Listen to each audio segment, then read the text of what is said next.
கோவை மாவட்டம் பொள்ளாச்சி அருகே 2 பள்ளி மாணவிகளுக்கு பாலியல் தொல்லை கொடுத்த 4 சிறுவர்கள் சிக்கினர். பொள்ளாச்சி அருகே 9 வயது மற்றும் 10 வயதுடைய 2 பள்ளி மாணவிகளை அதே பகுதியைச் சேர்ந்த 4 மாணவர்கள் பாலியல் துன்புறுத்தல் செய்துள்ளனர்.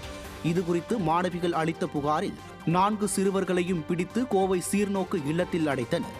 விசாரணையில் ஆபாச படம் பார்த்து சிறுமிகளுக்கு பாலியல் தொல்லை கொடுத்ததாக தெரிவித்தனர். எதிராக செய்தி வெளியிடும் ஊடகங்களை முடக்கும் மைனாரிட்டி பாஜக அரசு இளம் தலைமுறையினரை சீரழிக்கும் ஆபாச இணையதளங்களை தடை செய்யாமல் இருப்பது ஏன் என பொதுமக்கள் கேள்வி எழுப்புகின்றனர். ஸ்டாலின் அரசின் பள்ளி கல்வித்துறையும் சமூக நல்வாழ்வுத்துறையும் குழந்தைகள் மீதான பாலியல் குற்றங்களை தடுக்க நடவடிக்கை எடுக்காமல் ஆழ்ந்த உறக்கத்தில் உள்ளதாக பொதுமக்கள் குற்றம் சாட்டுகின்றனர்.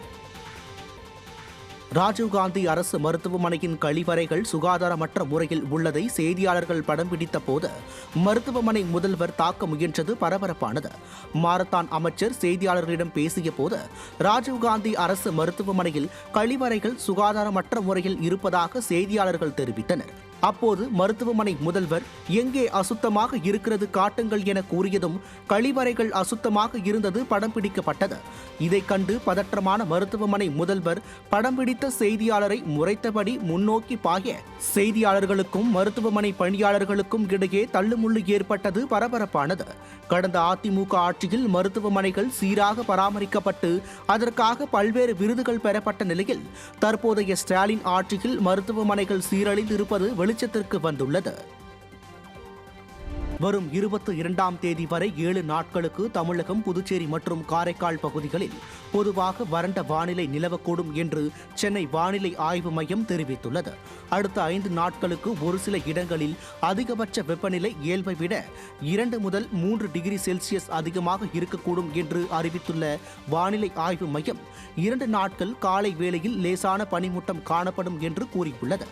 சென்னை மற்றும் புறநகர் பகுதிகளில் 2 நாட்கள் வானம் ஓரளவு மேகமூட்டத்துடன் காணப்படும் என்றும் காலையில் லேசான பனிமூட்டம் காணப்படும் என்றும் தெரிவித்துள்ளது.